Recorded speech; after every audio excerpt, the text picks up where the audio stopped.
is you're kind of preying on people's vanity.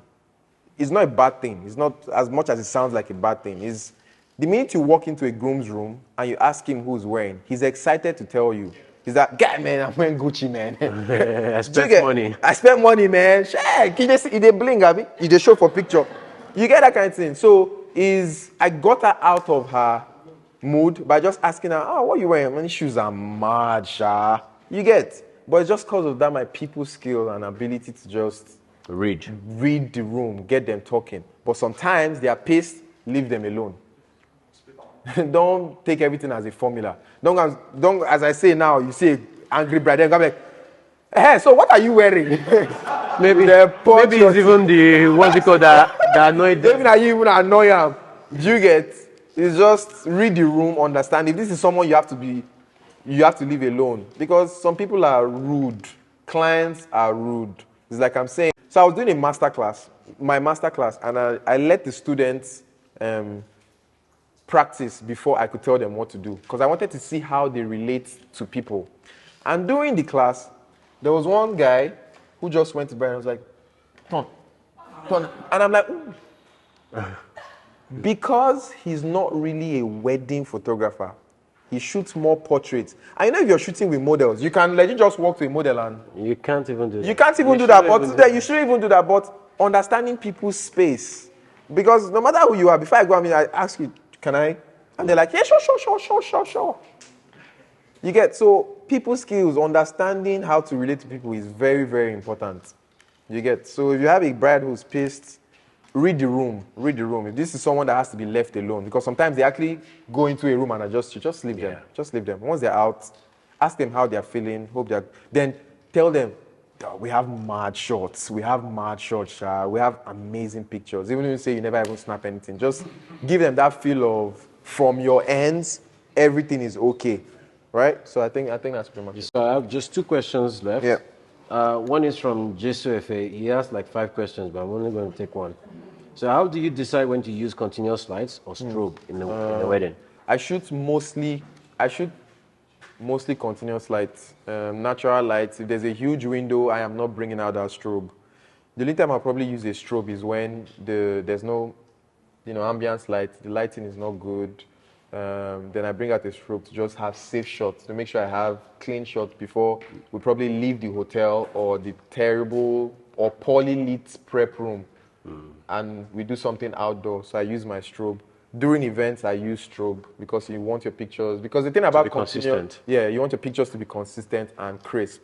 So the thing about continuous light is it's not always crisp. That's the thing about continuous lights. But it's great for creating mood shots. Pictures that look very calm. You get them more from shooting with natural lights, right? Because the minute they see, they can just tell. I mean, like the masterclass picture on my page, the second one, this one, right? So this was continuous light. So it just gives a soft feel.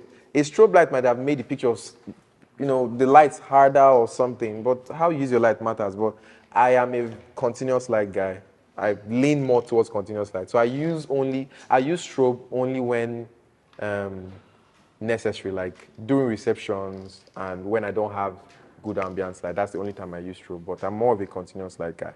All right. Great. So I have this last question from Kayode, not the Kayode you gave masterclass. Another Kayode. He said, I'm a portrait photographer trying to make move into weddings, but I don't like weddings. So he wants to carve a niche in bridal portraits, not wedding photography. So he wants to take pictures, just bridal portraits. People are starting to do that. It's a new thing that people are doing now. So if that's what you're trying to do, that's an amazing idea. It's more of a business strategy than any other thing. It's more of a business. So maybe create a package for that, bridal portraits. Pitch it to planners. You won't get much luck from clients because nobody wants to say, oh, he's just coming to take portraits and he's going. Who is he? No, you get my point. You need to create a name first for a bride. We say, I'm paying you just for portrait. You need to get it to a level. So you're going to get there faster if you go through planners. What you do is probably reach out to the planner and say, I did that. I used to do that. I used to work for makeup artists.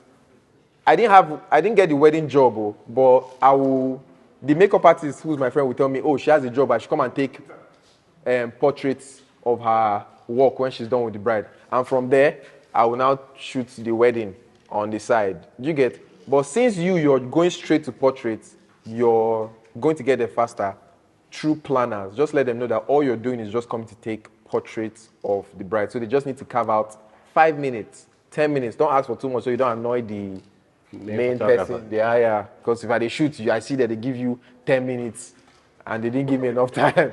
Me and you go face them. So planners is a business idea. That's what I'm saying. It's more of a business idea than anything. So go through planners, create a structure around it, right? Go through planners, create a structure, put some nice incentives like, oh, you're going to get your pictures the day or 2 days after. So they're even like, bring him now, bring him, let him come.